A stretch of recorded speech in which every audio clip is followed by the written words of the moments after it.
শেষ বৈঠকে হাসিনা গণভবনে কোটি কোটি টাকা নিয়ে ক্ষিপ্ত হয়ে ৫ জনকে বললেন, আমি তোমাদের জন্য কি না করেছি। আর অপেক্ষা নয়, আর আপোষ নয়, নির্বিচারে গুলি চালিয়ে পরিস্থিতি শান্ত করতে হবে।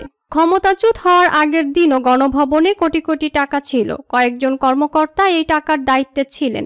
নির্ভরযোগ্য একাধিক সূত্র এই তথ্য নিশ্চিত করেছে। ৪ আগস্ট রাতে ক্ষমতাচ্যুত প্রধানমন্ত্রী শেখ হাসিনা একাধিক নেতা ও নিরাপত্তা সংশ্লিষ্ট ব্যক্তির সঙ্গে বৈঠক করেন। এই সময় টাকা বিলি বন্টন করা হয়। সর্বশেষ বৈঠকটি হয় তার সবচেয়ে ঘনিষ্ঠ ৫ জন নেতা ও কর্মকর্তার সঙ্গে। এর মধ্যে ছিলেন আইনমন্ত্রী আনিসুল হক, জুনায়েদ আহমেদ পলক ও মোহাম্মদ আলী আরাফাত। এছাড়া ছিলেন মেজর জেনারেল জিয়াউল আহসান ও একজন লেফটেন্যান্ট জেনারেল। সেই বৈঠকে হাসিনা সার্বিক পরিস্থিতি পর্যালোচনা করেন। বলেন, আর অপেক্ষা নয়, আর আপোষ নয়, নির্বিচারে গুলি চালিয়ে পরিস্থিতি শান্ত করতে হবে। বৈঠকে যোগ দেন আইজিপি চৌধুরী আব্দুল্লাহ আল মামুন। বৈঠকে আইজিপি জানান, পুলিশের পক্ষে আর সম্ভব হচ্ছে না। একদিকে গুলি সংকট, অন্যদিকে জন উপস্থিতি প্রতিনিয়ত বাড়ছে।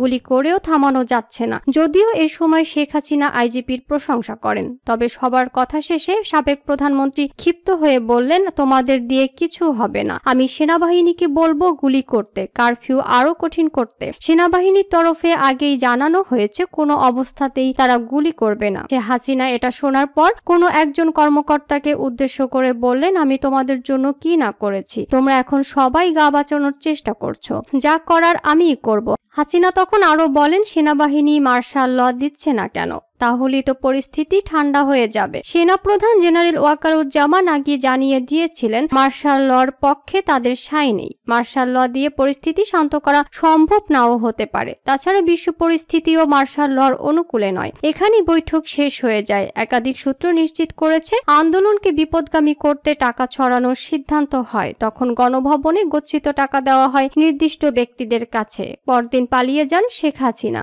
এই সময় গণভবনে লুট হয়। লুটকারীরা টাকাও নিয়ে যায়, তবে কত কোটি টাকা ছিল তা জানা সম্ভব হয়নি। ৫৫ লাখ টাকা উদ্ধার করে সেনাবাহিনীর হাতে দেয় জনতা। কাঠগড়ায় হাউমাউ করে কাঁদলেন হাজী সেলিম, করতে পারলেন না স্বাক্ষর।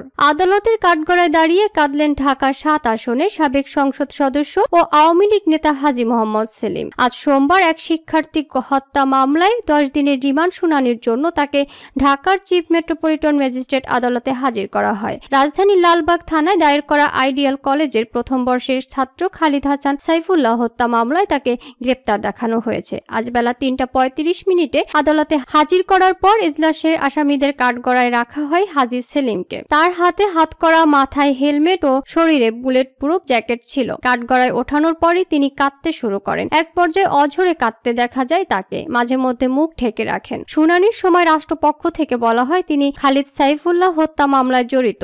তখন তিনি হাত নেড়ে অস্বীকার করেন। ইশারায় তিনি জানান তিনি এই হত্যাকাণ্ডে জড়িত নন। এক সময় রাষ্ট্রপক্ষ থেকে বলা হয় হাজী সেলিম জগন্নাথ বিশ্ববিদ্যালয়ের হল দখল করে ব্যবসা প্রতিষ্ঠান করেছেন। তখনও তিনি হাত নেড়ে অস্বীকার করেন। শুনানির আগে আইনজীবী নিয়োগের জন্য হাজী সেলিমকে ওকালতনামায় স্বাক্ষর করার অনুমতি দেন আইনজীবী পান্না। তাকে স্বাক্ষর করতে বললে তিনি স্বাক্ষর করতে পারেন না। তার হাত অচল বলে তিনি ইশারায় জানান। এরপর আইনজীবী তার টিপসই নেন। বৈষম্য বিরোধী ছাত্র আন্দোলনে গত 18 জুলাই লালবাগের আজিমপুর সরকারি আবাসিক এলাকায় আইডিয়াল কলেজের প্রথম বর্ষের ছাত্র খালিদ হাসান সাইফুল্লাহ গুলিবিদ্ধ হয়ে মারা যান। এ ঘটনায় তার বাবা কামরুল হাসান 19 আগস্ট লালবাগ থানায় একটি হত্যা মামলা দায়ের করেন। গতকাল রোববার দিবাগত রাতে হাজী সেলিমকে বংশাল এলাকা থেকে গ্রেপ্তার করে পুলিশ। রিমান্ড আবেদন শুনানি শেষে আদালত 5 দিনের রিমান্ড মঞ্জুর করেন। অ্যাডভোকেট প্রাণনাথ বলেন, হাজী সেলিম বাক প্রতিবন্ধী। তিনি কথা বলতে পারেন না, তার হাত অচল, লিখতে পারেন না। এসব কথা আদালতকে বলা হয়েছে। তারপরও আদালত 5 দিনের রিমান্ড মঞ্জুর করেছেন।